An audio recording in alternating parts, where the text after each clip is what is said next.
So hello everyone, this is me Shazan Ahmed and you're watching my channel Shazan Ahmed Official. I hope you all guys must be fine, must be safe and sound at your homes and must be doing good in your life, or at least must be trying. Okay, so today I'm gonna talk about a very interesting book that I have just finished reading, and the name of that book is 101 Essays That Will Change the Way You Think by Brianna West. Okay, so let us talk about this particular book.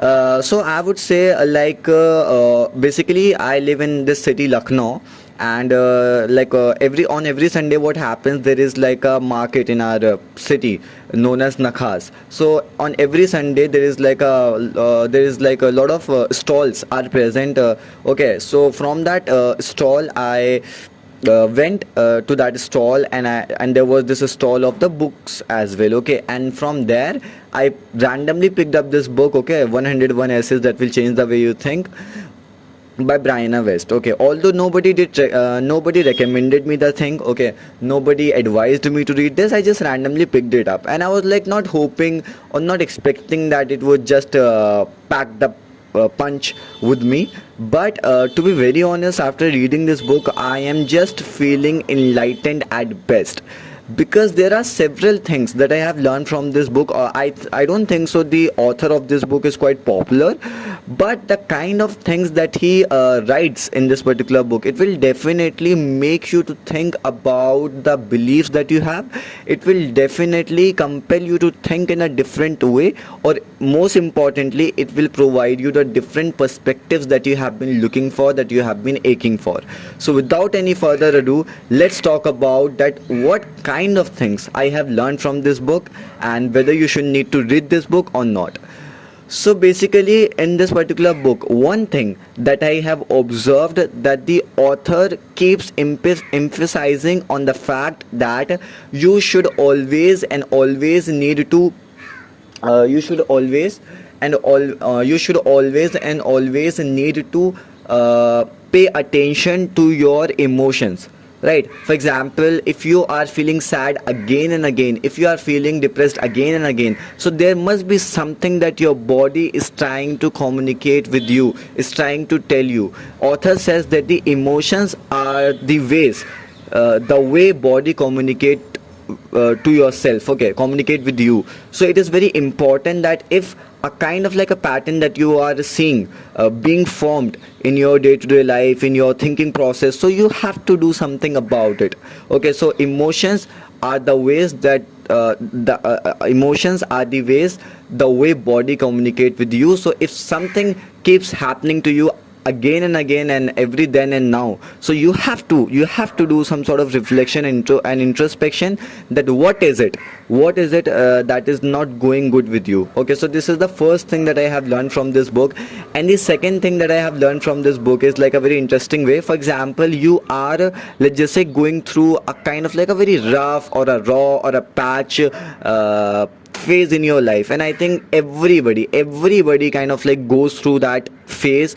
Okay, okay, we every month, every week, we go through a kind of like a phase.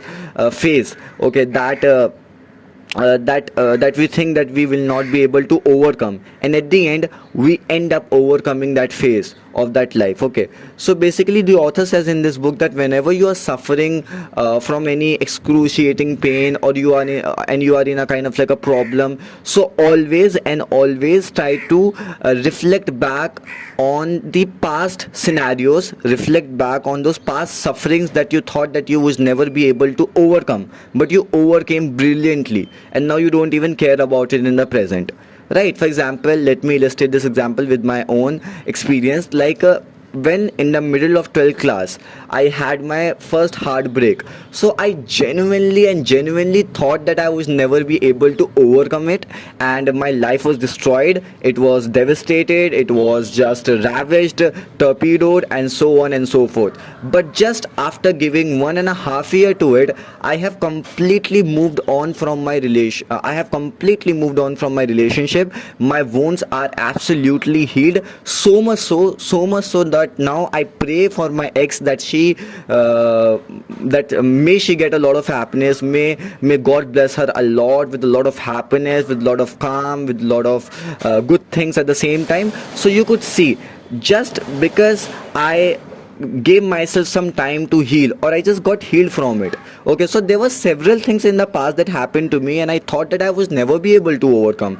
For example, the next experience that I would like to share with you, that I think in the year 2020, when for the very first time lockdown happened, so at that time I there was this upwelling of negativity around us. Okay, we were all surrounded by the negativity, in the form of news channels, in the form of newspapers, in the form of the people around us. There was no positivity that we could find in that situation. So at that time, due to all this negativity, I went into a mild depression, and I again thought that everything was over and I wouldn't be able to overcome it. But again, after giving myself this time, that okay, you could do it, you could do it, and now I don't even bother about the same thing, and I have learned so many things, and I became and I became even more mentally stronger, or my resilience has been increased, you could say. So you could see, whatever you are going through and you think that you wouldn't be able to overcome, just wait for 1 year, 1.5 year, 2 years.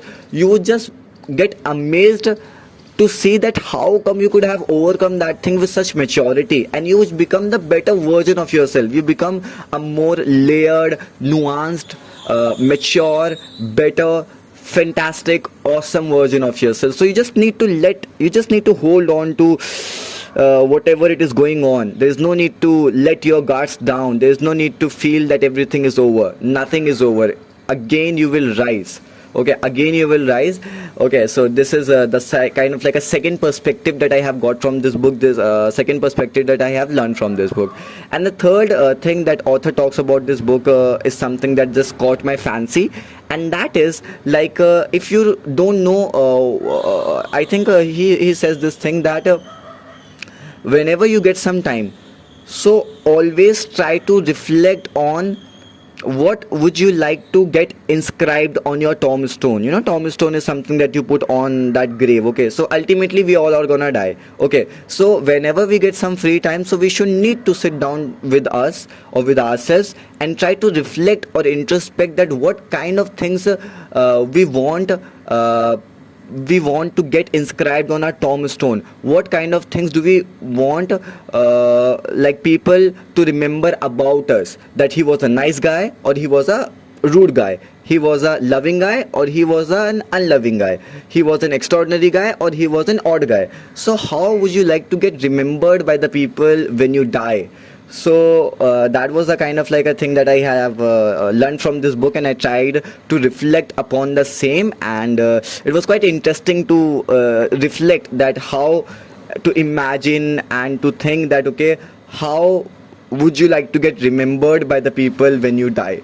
Okay, so this is a kind of like a third learning I have got. And one thing that I could share with you, my friends, is one thing that I want people to remember, to remember about me, is that Shazan was such an extraordinary guy. He did some extraordinary things, and now nobody can emulate him, nobody can replicate or imitate the same magic and the things that he has done. So this is one of the things that I would like to get inscribed on my tombstone. Okay, so that's the whole different story. So this is a kind of like a third perspective I have learned from this book. Okay, and now, and the fourth thing that I have learned from this book, the author talks about that how heartbreak is crucial to our human growth. When I say this human growth, so I'm not talking about biological growth, because biological growth keeps happening whether if you have a heartbreak or you don't have a heartbreak, it keeps happening. All I'm talking about, that heartbreak is important to our human growth, in the sense that it makes us mentally mature, it makes our personality very mature, layered or nuanced. So heartbreak has got a lot of benefits if it happens.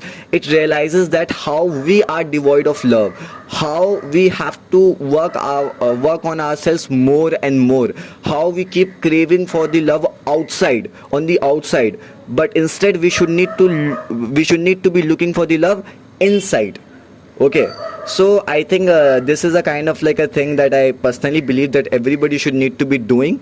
If this heartbreak is very very crucial to our human growth, and it realizes us that how you are lacking in love with yourself, how you don't love yourself enough, right? So this is something that I resonated with a lot, and because of that I started to look after myself properly. I started to care about myself properly. So I think everybody must be doing it. So heartbreaks are important, they are very crucial to human growth. And I think you might have heard about Muhammad Jalaluddin Rumi saying that you have to keep breaking your heart until it opens, right? It means that you have to get your heart broken again and again, until you find that right person, until you find that right soulmate. So from that perspective as well, it is great.